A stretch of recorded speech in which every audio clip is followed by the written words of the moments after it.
Welcome back. In this lesson, we're going to look at some arpeggio patterns, simple patterns, in 3/4. And we're going to use this simple melody, which I'm going to play now, and also outline the chords on the screen as I'm playing.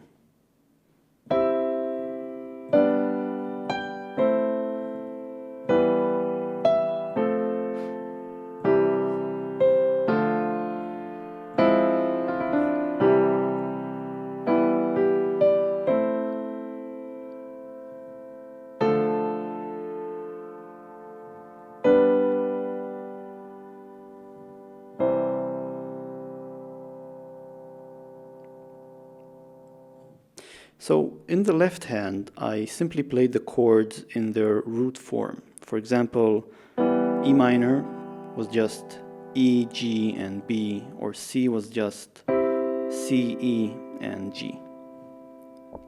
So you have all of the notes of the chords written up as I play the piece. Now the first arpeggio pattern I'd like to talk about is simply taking the root form of the chords and just playing the notes one after another. This isn't the most sophisticated pattern you can come up with, but you'd be surprised how well it works. The only thing you need to watch out for is not to play it in chords that are too far down. So while, say, E minor might sound okay here, it doesn't sound as good here. And definitely not in a lower register. So the one thing you really need to take care of is not to play too low. So it will sound something like this.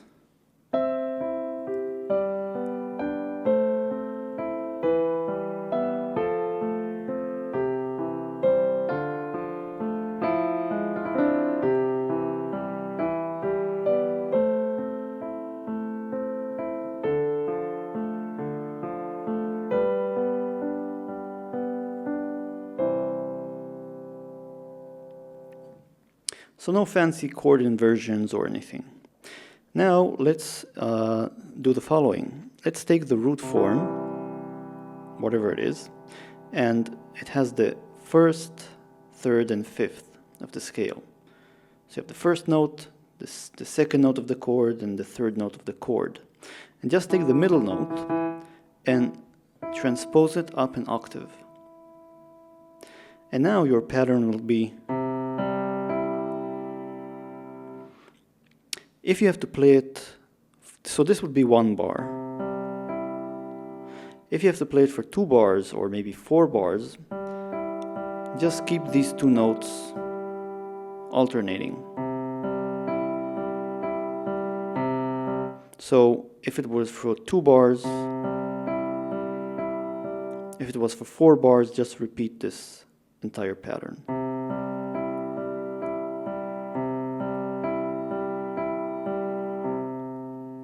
I think it will make more sense once we actually play the piece. So the piece would sound like this.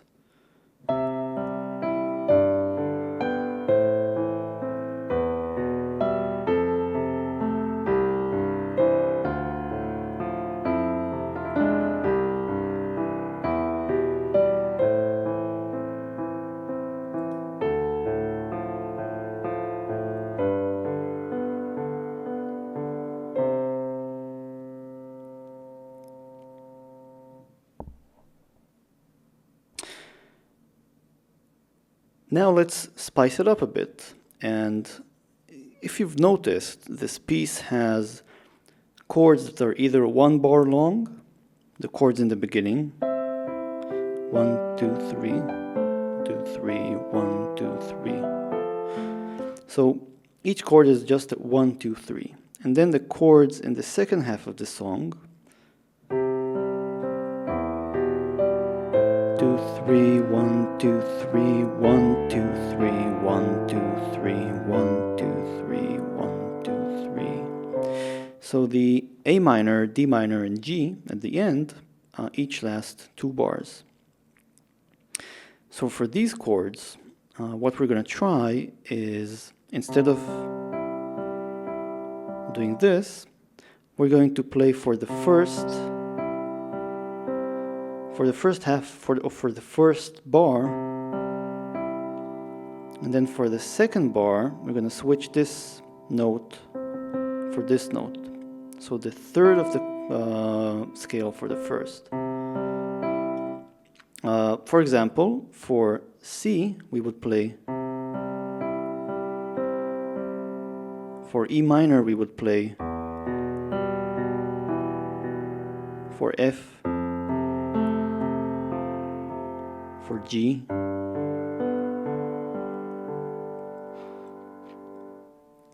So it's just one way of spicing up the playing, and it would sound like this.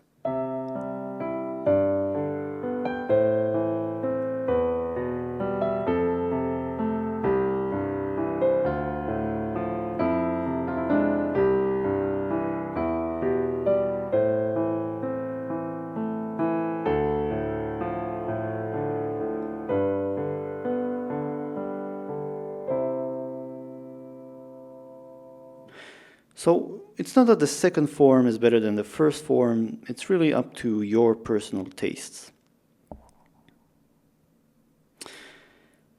Another level of complexity comes when you start thinking about inversions of chords.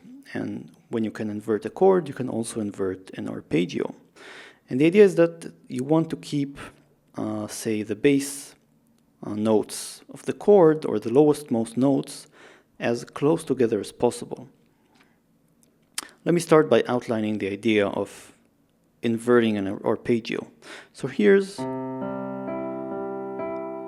the C arpeggio, and if I take this note and move it one octave up and then another octave up, I get this form.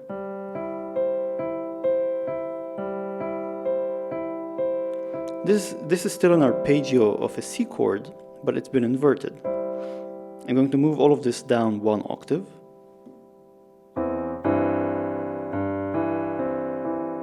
And now I'm going to repeat the same inversion process. I'm going to take the lowest most note and move it up 1, 2 octaves. So I'm getting this.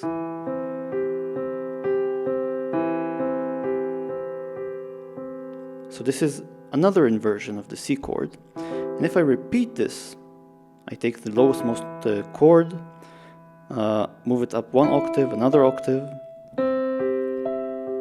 I get back at the original form. So this was the first arpeggio we started out from. And you can do this with any arpeggio of a triad, or any arpeggio of a chord having 3 notes. It has the basic root form, and then it has 2 inversions, which is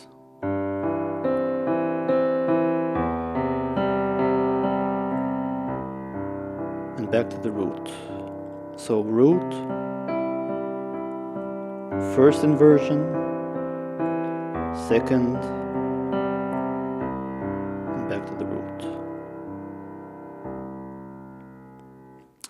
And the idea is to, when you have chords that for which you can make the arpeggios as close together as possible, this would probably sound better than just scattering them all over the keyboard. And let me just give you an example with the first 2 chords of the song. And the first 2 chords are a C and a G.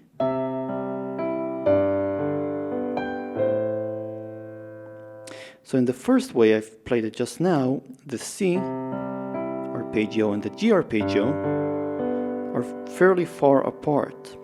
What you can do is you can take the G and you can use one of its inversions. So take the lowest most up 2 octaves, and again take the lowest most note, 1, 2, up 2 octaves. And we're going to play this entire thing 1 octave below. So it's going to be... And now, looking at this arpeggio of G, you can see that it's much closer to the initial arpeggio of C. So using this, I would get...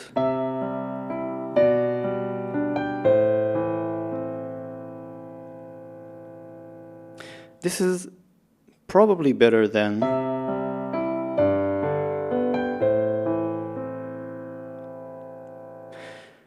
although once again, everything in music is a question of taste. So this depends entirely on what sounds better to you. And the key is to experiment. I'm going to play the entire piece, and this time I'm going to use inversions of the different chords. Here's how it's going to sound.